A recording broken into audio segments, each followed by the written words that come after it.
নবীদের বৈশিষ্ট্য হচ্ছে নবীরা যেখানে মারা যায় ওখানেই কবর দিতে হয়। জানেন এটা? বিষ্ণু ইসলাম মারা গিয়েছিলেন আম্মাজান আয়েশা রাদিয়াল্লাহু তাআলা আনহার ঘরে, বলে ওখানে বিষ্ণু ইসলামের কবর রয়েছে, ওখানেই কবর। এবং ওই কবর দেওয়ার পরেই ওই কবর দেওয়া ঘরের ভিতরে আম্মাজান আয়েশা যতদিন আয়েশা রাদিয়াল্লাহু তাআলা আনহা যতদিন বেঁচে ছিলেন ওখানেই ছিলেন কবরের পাশে। এরপরে বাবা মারা গেলেন আবু বকর, বিষ্ণু ইসলামের পাশে কবর দেয়া হলো, বাবা আর স্বামীর পাশেই থাকলেন। এরপর ওমরে ফারুক মারা গেলেন, ওনারও কবর দেয়া হলো। কিন্তু এখন তো আর বাবা আর স্বামীর সাথে পর্দা নাই, ওমরে ফারুকের সাথে তো পর্দা আছে। তো তখন তিনি ঘরটা হয়ে গেছে ছোট, 3টা কবরে অনেক জায়গা স্পেস নিয়ে গেছে, এখন অল্প একটু জায়গা পর্দা টাঙিয়ে দিলেন ওমরে ফারুকের সাথে পর্দা হিসেবে ছোট্ট একটা জায়গায়, যতদিন বেঁচে ছিলেন ওখানটাতেই ছিলেন। ওমরে ফারুক যখন আমিরুল মুমিনিন খলিফা, তখন ছেলে আব্দুল্লাহকে পাঠিয়েছিলেন যে যাও একটা অনুমতি আগে থেকে নিয়ে রাখো আম্মাজান আয়েশার কাছ থেকে, যেহেতু ঘরটা ওনাকে বলে রাখো যে আমি মারা গেলে যেন আমার 2 বন্ধু মুহাম্মদ সাল্লাল্লাহু আলাইহি ওয়াসাল্লাম এবং আবু বকরের পাশে যেন কবর দেয়া হয়। আব্দুল্লাহ এসে বলল, আব্বা জান তো এই পয়গাম পাঠিয়েছেন। আয়েশা রাদিয়াল্লাহু তাআলা আনহা বললেন, আমার খুব ইচ্ছা ছিল আমি আমার স্বামী এবং বাবার পাশে শোব, কিন্তু আমিরুল মুমিনিন যখন চেয়েছেন এটাকে আমি ফিরিয়ে দিতে পারি না। ঠিক আছে যাও, তোমার আব্বাকে বলো তোমার আব্বাই শোবেন ওই জায়গায়। আচ্ছা, তো ওমরে ফারুক আপনারা জানেন অ্যাসাসিনেশনে ইন্তেকাল করেছেন, আত্মাইর আঘাতে, ছুরিকাঘাত করা হচ্ছে, কয়েকবার স্টেবিং।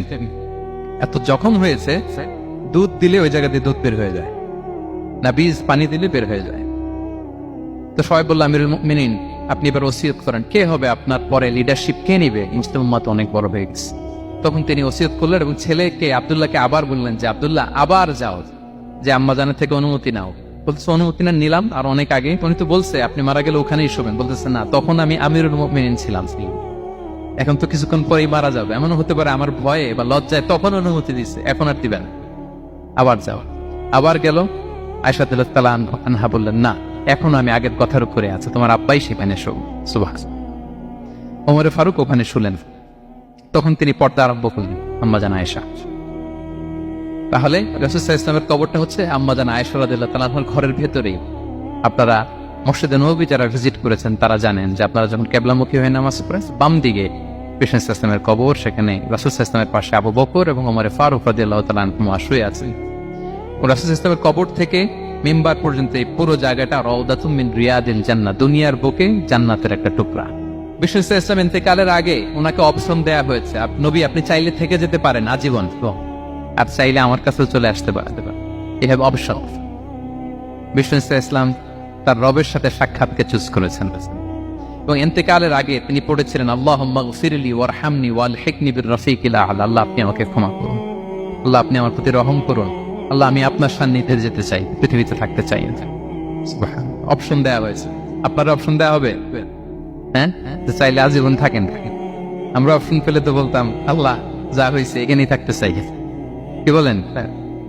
বিষ্ণু সাল্লাল্লাহু আলাইহি ওয়াসাল্লাম বলেছেন ইলা রাফিকিল আ'লা, আল্লাহ আমি আপনার সান্নিধ্যে যেতে চাই।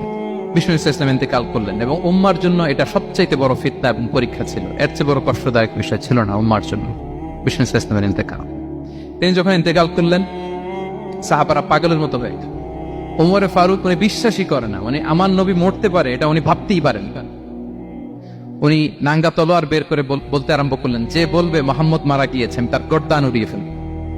পরিস্থিতি অত্যন্ত ভয়ঙ্কর।